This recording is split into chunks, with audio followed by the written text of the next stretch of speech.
ओडिशा। ओडिशा की वास्तुकला की मुख्य विशेषताओं को 3 वर्गों में विभाजित किया गया है, अर्थात रेखापिड, ढाक केव और खागरा। वहाँ के अधिकांश प्रमुख ऐतिहासिक स्थल प्राचीन कलिंग क्षेत्र में हैं, यानी आधुनिक पुरी जिले में स्थित हैं, जिसमें भुवनेश्वर यानी पुराना त्रिभुवनेश्वर, पुरी और कोणार्क के इलाके शामिल हैं। ओडिशा के मंदिरों की शैली एक अलग किस्म की है, जिसे हम नागर शैली की उपशैली कह सकते हैं। ठीक है। आमतौर पर शिखर, जिसे ओडिशा में देवल कहते हैं, इस उपशैली के अंतर्गत लगभग चोटी तक एकदम अर्धोवर्धन यानी बिल्कुल सीधा खड़ा होता है, पर चोटी पर जाकर अचानक तेजी से भीतर की ओर मुड़ जाता है। इन मंदिरों में देवालयों से पहले सामान्य रूप से मंडल होते हैं, जिन्हें ओडिशा में जगमोहन कहा जाता है।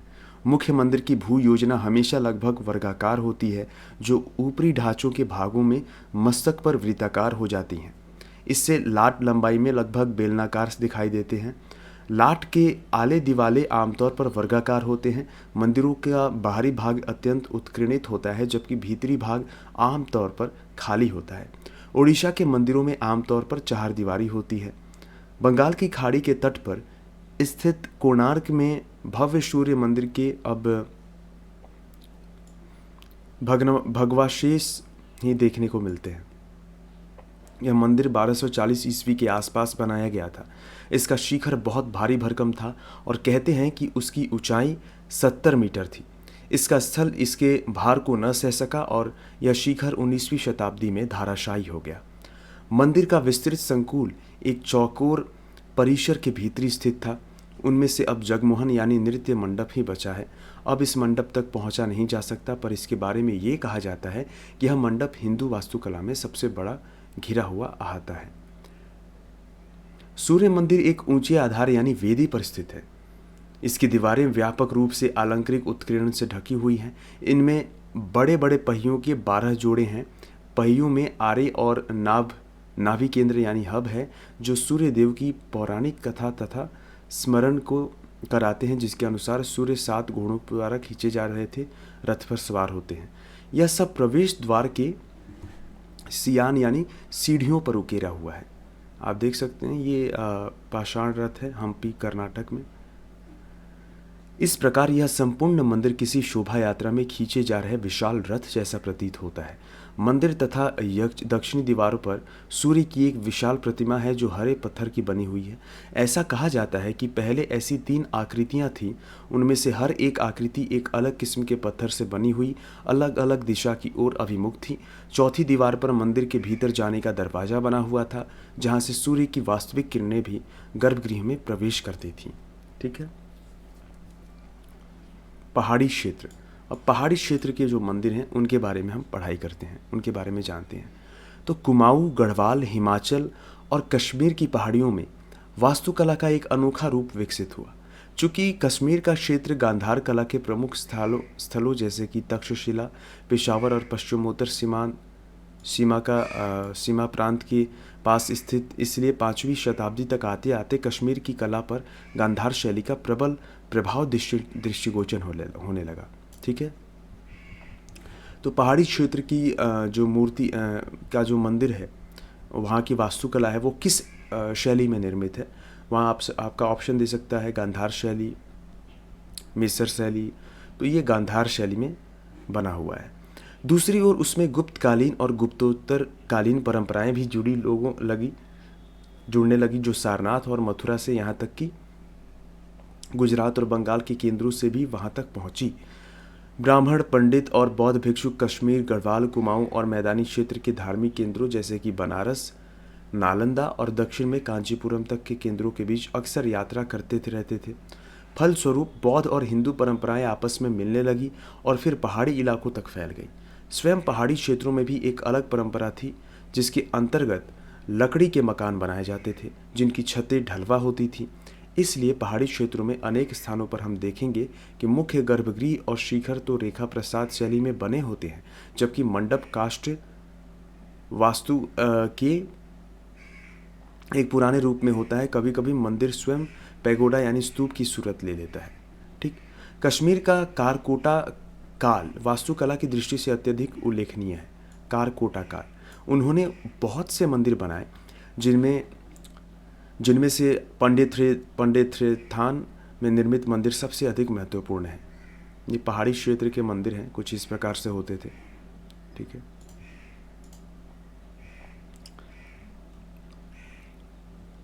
ये मंदिर 8वीं और 9वीं शताब्दी में बनाए गए थे। देवालय के पास जलाशय होने की परंपरा का पालन करते हुए पंडेरनाथ का मंदिर जलाशय के बीच में बनी हुई एक वेदी पर निर्मित है। वैसे तो कश्मीर में बौद्ध और हिंदू दोनों धर्मों के अनुयायियों के होने के साक्ष्य मिलते हैं, पर यह मंदिर एक हिंदू देवस्थान है और संभवतः शिव को समर्पित है।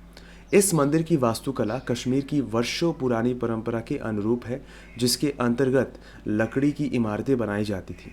कश्मीर की बर्फीली परिस्थितियों के कारण छत चोटीदार होती है और उसका ढाल बाहर की ओर होता है, जिससे कि हिमपात का मुकाबला किया जा सके। यह मंदिर बहुत ही कम अलंकृत और गुप्तोत्तरकालीन प्रचुर गहरे उत्कीर्णन की सौंदर्य शैली से बहुत हटकर है। हाथियों की कतार का बना आधारतल और द्वार पर बने अलंकरण की इस मंदिर की सजावट है। शामलाजी में मिली प्रतिमाओं की तरह चंबा में मिली प्रतिमाओं में भी स्थानीय परंपराओं का गुप्तोत्तर शैली के साथ संगम दिखाई देता है। लक्षणा देवी मंदिर में स्थापित महिषासुरमर्दिनी और नरसिंह की प्रतिमाओं आकृतियों में गुप्तोत्तरकालीन परंपरा का प्रभाव दृष्टिगोचर होता है। दोनों प्रतिमाओं में यह स्पष्ट दिखाई देता है कि एक ओर जहां कश्मीर की धातु प्रतिमा परंपरा का पालन किया गया, वहीं दूसरी ओर मूर्तियों में गुप्तोत्तरकालीन सौंदर्य का भी पूरा ध्यान रखा गया।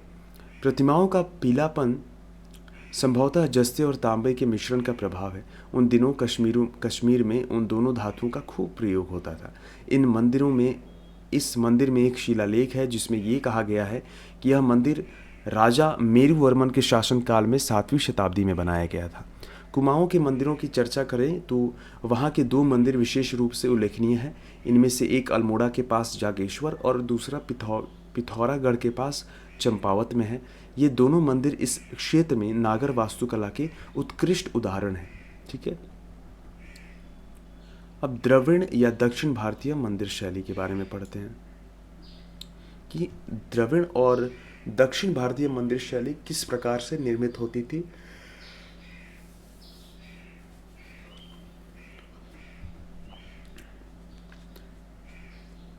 जैसा कि ऊपर बताया जा चुका है, नागर शैली के मंदिर आमतौर पर ऊंची कुर्सी यानी प्लिंथ पर बनाए जाते हैं।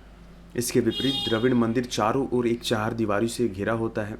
इस चहारदीवारी के बीच में प्रवेश द्वार होते हैं, जिन्हें गोपुरम कहते हैं। मंदिर के गुंबद का रूप, जिसे तमिलनाडु में विमान कहा जाता है, मुख्यतः एक सीढ़ीदार पिरामिड की तरह होता है, जो ऊपर की ओर ज्यामितीय रूप से उठा होता है, न कि उत्तर भारत के मंदिरों की तरह मोड़दार शिखर के रूप में। दक्षिण भारतीय मंदिरों में शिखर शब्द का प्रयोग मंदिर की चोटी पर स्थित मुकुट जैसे तत्व के लिए किया जाता है, जिसकी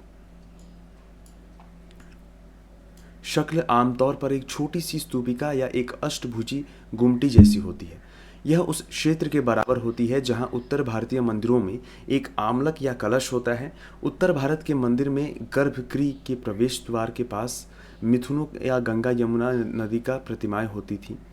दक्षिण भारतीय मंदिरों में आमतौर पर भयानक द्वारपालों की प्रतिमाएं खड़ी दिखाई जाती हैं। ठीक है, जो मानो मंदिर की रक्षा कर रहे हों। द्वारपाल, ये भी क्वेश्चन आ सकता है। मंदिर के अहाते यानी कि परिसर में कोई बड़ा जलाशय या तालाब होता है। उप दीवालों को या तो मंदिर के मुख्य गुंबद के भीतर ही शामिल कर लिया जाता है या फिर अलग छोटे देवालय के रूप में मुख्य मंदिर के पास रखा जाता है। दक्षिण के मंदिरों में उत्तर भारत के मंदिरों की तरह एक साथ कई छोटे बड़े शिखर नहीं होते।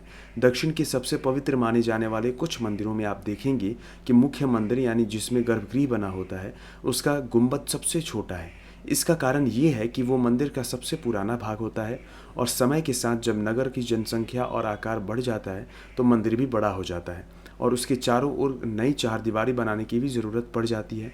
इसकी ऊंचाई इससे पहले वाली दीवारों के साथ से ज़्यादा हो गई और उसका गोपुरम भी पहले वाले गोपुरम से अधिक ऊंचा होगा। उदाहरण के लिए यदि आप त्रिची यानी आधुनिक तिरुचिरापल्ली के श्री राम मंदिर के दर्शन करने जाएंगे तो आप पाएंगे कि इसके 4 समुद्रकृत आयताकार अहाते चहारदीवारियाँ हैं और यह हर चहारदीवारी में एक गोपुरम बना है। सबसे बाहर चहारदीवारी की सबसे नई है और एकदम बीच का गुंबद जिसमें गर्भगृह बना हुआ है सबसे पुराना है। इस प्रकार मंदिर शहरी वास्तुकला के केंद्र बिंदु बनने लगे थे। तमिलनाडु के कांचीपुरम, तंजावुर यानी तंजौर, मदुरई और कुंभकोणम सबसे प्रसिद्ध मंदिर नगर है, जहां 8वीं से 12वीं शताब्दी के दौरान मंदिर की भूमिका केवल धार्मिक कार्यों तक ही सीमित नहीं रही। मंदिर प्रशासन के केंद्र बन गए और जिनके नियंत्रण में बेशुमार जमीन होती थी। जिस तरह से नागर मंदिरों की कई उपश्रेणियां होती हैं, उसी प्रकार द्रविड़ मंदिरों की भी कई उपश्रेणियां हैं। इनकी मूल आकृति 5 प्रकार की होती हैं: वर्गाकार, आयताकार, अंडाकार, वृत्त, अष्टाश्रम। इनमें से वर्गाकार को आमतौर पर कूट और चतुरस्त्र भी कहा जाता है। आयताकार यानी शाला या अयस्त्र, अंडाकार जिसे गजपृष्ठीय कहते हैं, जो हाथी के पीठ जैसी होती है, इसे वृत्तायत भी कहा जाता है। यह गजपृष्ठीय चैत्यों के शक्टाकार रूपों पर आधारित होती है, जिनके प्रवेश द्वार घोड़े की नाल के आकार के होते हैं, जिन्हें आमतौर पर नासी कहा जाता है। वृत्त गोलाकार और अष्टरास यानी अष्टभुजाकार आमतौर पर मंदिर की योजना और उसके विमान देवी देवता के मूर्ति रूप के अनुसार निर्धारित होते थे। इसलिए उचित यही था कि विशिष्ट प्रकार की मूर्तियों के लिए उसी से संबंधित प्रकार के मंदिर बनाए जाएं। स्मरण रहे कि ऊपर सरल रीति से इन उप श्रेणियों में जो अंतर बनाए गए हैं वे इसी अवस्था यानी काल तक लागू होते हैं, क्योंकि आगे चलकर इन भिन्न भिन्न रूपों का कहीं कहीं मिश्रण हो गया और उनके मेल से नए नए रूप विकसित हो गए। ठीक है। पल्लव वंश दक्षिण भारत का एक पुराना राजवंश था। पल्लव वंश जो था दक्षिण भारत का एक पुराना राजवंश था। पल्लव ईसा की 2री शताब्दी से ही आंध्र में सक्रिय रहे थे और फिर दक्षिण की ओर आगे बढ़ते तमिलनाडु में बस गए। ठीक। पल्लव वंश 6ठी से 8वीं शताब्दी तक का इतिहास अधिक अच्छी तरह जाना जा सकता है, क्योंकि उनके उस समय कई शिलालेख और स्मारक आज भी उपलब्ध हैं। उनके शक्तिशाली राजाओं ने अपने साम्राज्य को उपमहाद्वीप के अनेक भागों तक फैलाया। कभी कभी तो उनके साम्राज्य की सीमाएं ओडिशा तक फैल गई थी। उन्होंने पूर्वोत्तर एशिया के साथ भी अपने मजबूत संबंध स्थापित कर लिए थे। पल्लव राजा अधिकतर शैव थे, लेकिन उनके शासनकाल के अनेक वैष्णव मंदिर आज भी मौजूद हैं और इसमें भी कोई संदेह नहीं कि वे दक्कन के लंबे बौद्ध इतिहास से भी प्रभावित थे। आमतौर पर ऐसा माना जाता है कि उनके आरंभिक भवन शैलकृत यानी चट्टानों को काटकर बनाए गए थे, जबकि बाद वाले भवन संरचनात्मक यानी रोड़ा पत्थर आदि से चुनकर बनाए गए थे। तथापि यह विश्वास करने के लिए पर्याप्त आधार मौजूद है कि संरचनात्मक भवन उस समय भी सुविख्यात थे जब शैलकृत भवनों को खोदा जा रहा था। आरंभिक भवनों को आमतौर पर महेंद्र वर्मन प्रथम, जो कि कर्नाटक के चालुक्य राजा पुलकेशिन द्वितीय का समकालीन था, के शासनकाल का माना जाता है। नरसिंह वर्मन प्रथम, जिसे मामल भी कहा जाता है, 640 ईस्वी के आसपास पल्लव राजगद्दी पर बैठा। उसके बारे में यह प्रसिद्ध है कि उसने पुलकेशिन द्वितीय को हराकर उसके हाथ अपने पिता को मिली हार का बदला लिया और महाबलीपुरम में अनेक भवनों के निर्माण कार्य प्रारंभ किया। संभवतः इसीलिए महाबलीपुरम को उसके नाम का अनुकरण करते हुए मामल्लपुरम कहा गया।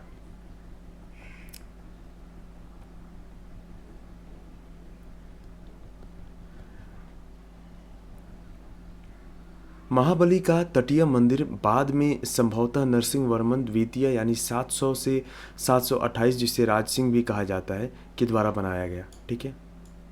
किसके द्वारा बनवाया गया? नरसिंह वर्मन द्वितीय के द्वारा।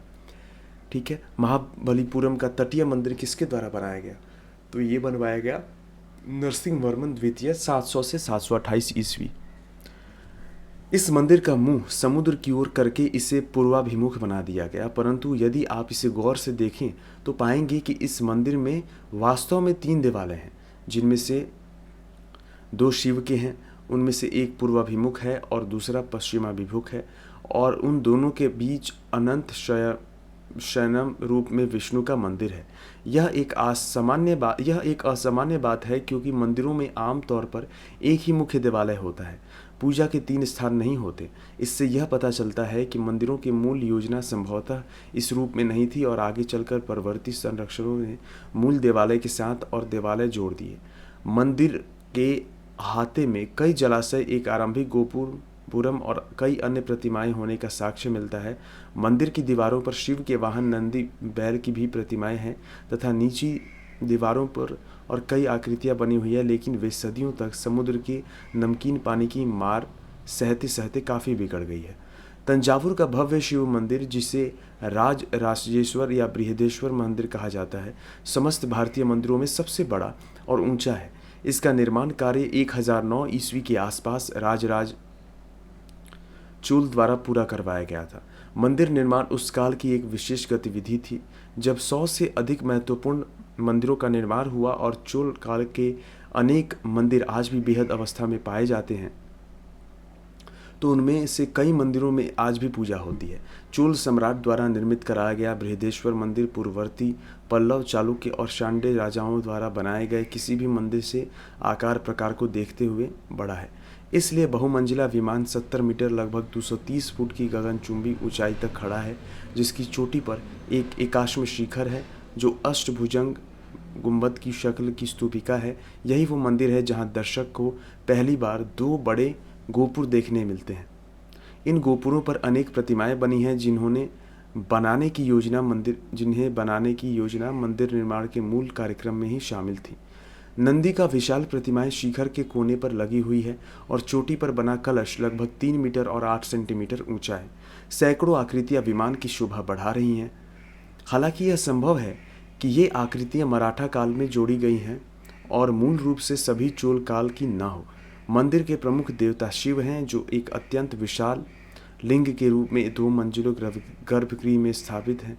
गर्भगृह के चारों ओर दीवारों पौराणिक आख्यानों के से ओतप्रोत है, जिन्हें चित्रों के माध्यम से प्रस्तुत किया गया। 5 रथ महाबलीपुरम।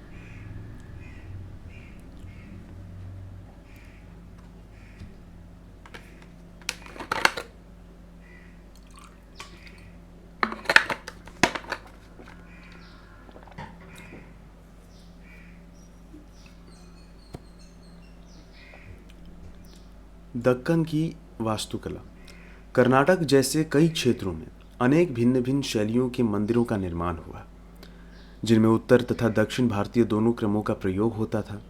कुछ विद्वानों ने तो इस क्षेत्र के मंदिरों को नागर एवं द्रविड़ शैली से हटकर उनकी मिश्रित शैली माना है। यह शैली 7वीं शताब्दी के उत्तरार्ध में लोकप्रिय हुई और जिसका उल्लेख कुछ प्राचीन ग्रंथों में वेसर के नाम से किया गया है। कैलाशनाथ मंदिर, एलोरा।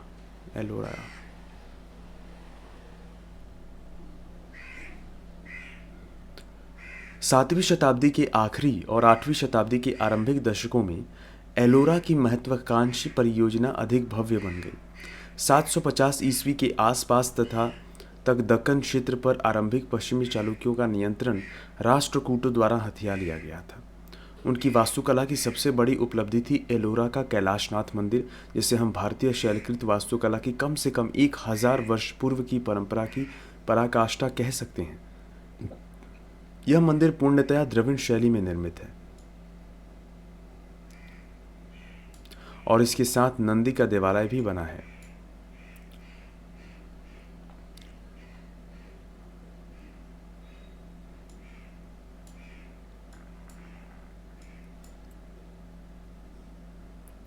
चूंकि यह मंदिर भगवान शिव को समर्पित है, कैलाशनाथ मंदिर किसको समर्पित है? भगवान शिव को, जो कैलाशवासी हैं, इसलिए इसे कैलाशनाथ मंदिर की संज्ञा दी गई। इस मंदिर का प्रवेश द्वार गोपुरम जैसा है। इसमें चारों ओर उपासना कक्ष और फिर सहायक देवालय बना है, जिसकी ऊंचाई 30 मीटर है।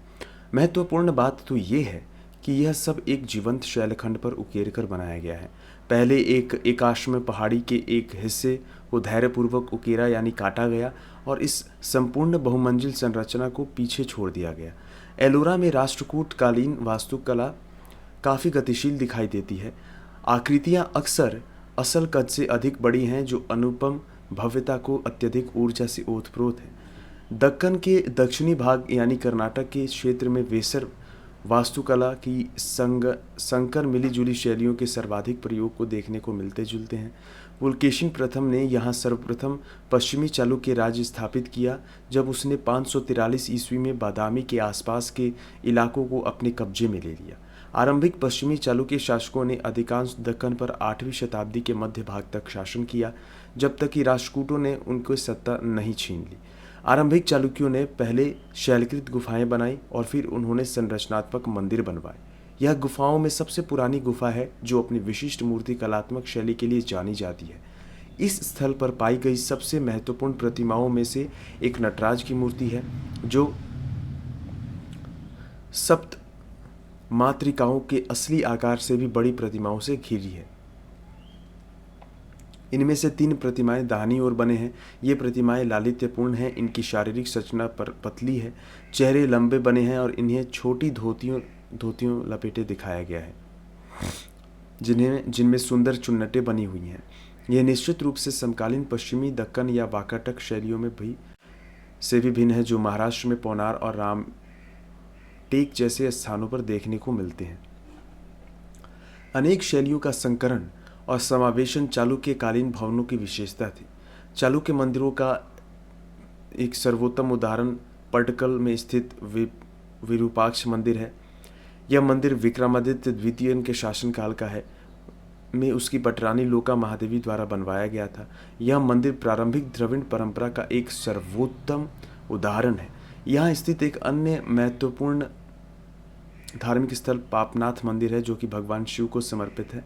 यह मंदिर द्रविड़ शैली के पूर्व काल का श्रेष्ठतम उदाहरण है। अन्य पूर्वी चालुक्य मंदिरों की परंपरा के विपरीत बादामी से मात्र 5 किलोमीटर की दूरी पर स्थित महाकूट मंदिर तथा आलमपुर स्थित सर्वग्र ब्रह्म मंदिर में राजस्थान एवं ओडिशा की उत्तरी शैली की झलक देखने को मिलती है। इसी तरह ऐहोल यानी कर्नाटक का दुर्गा मंदिर इससे भी पूर्व की गज पृष्ठाकार बौद्ध चैत्यों के समान शैली में निर्मित है। यह मंदिर बाद की शैली में निर्मित बरामदे से घिरा हुआ है जिसका शिखर नागर शैली में बना है।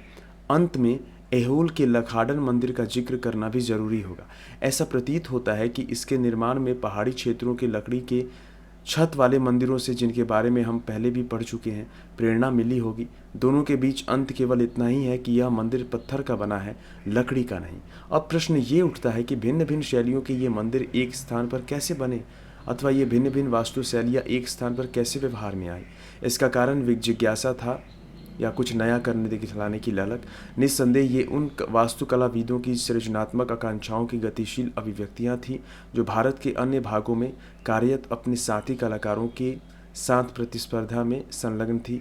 हमारा स्पष्टीकरण भले ही कुछ भी हो, मगर यह निश्चित है कि ये भवन कलाएं इतिहास के मर्मज्ञों एवं शोधकर्ताओं के लिए अत्यंत रोचक है।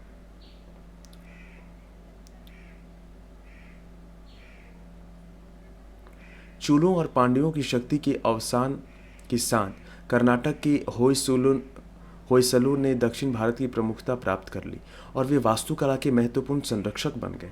उनकी सत्ता केंद्र मैसूर था। दक्षिणी दक्कन में लगभग 100 मंदिरों के अवशेष मिले हैं, किंतु उनमें से 3 सबसे अधिक उल्लेखनीय हैं, अर्थात बेलूर, हलेबीड और सोमनाथपुर के मंदिर। संभवतः इन मंदिरों की सबसे अधिक उल्लेखनीय विशेषता ये है कि ये अत्यंत जटिल बनाए गए हैं, जबकि पहले वाले मंदिर सीधे वर्गाकार होते थे, लेकिन इनमें आगे चलकर अनेक आगे बढ़े हुए कोण दिखते हैं जिनसे इन मंदिरों की योजना तारे जैसी दिखाई देने लगती है।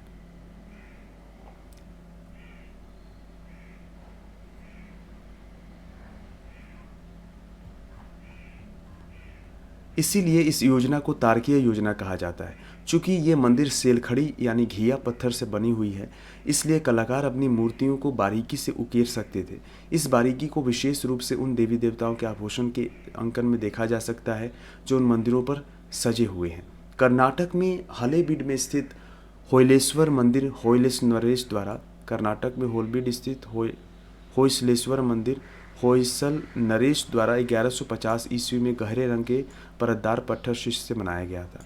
होयसल मंदिर को संकर या वेसर शैली में के मंदिर कहा जाता है क्योंकि उसकी शैली द्रविड़ और नागर दोनों शैलियों को लेकर बीच की शैली है।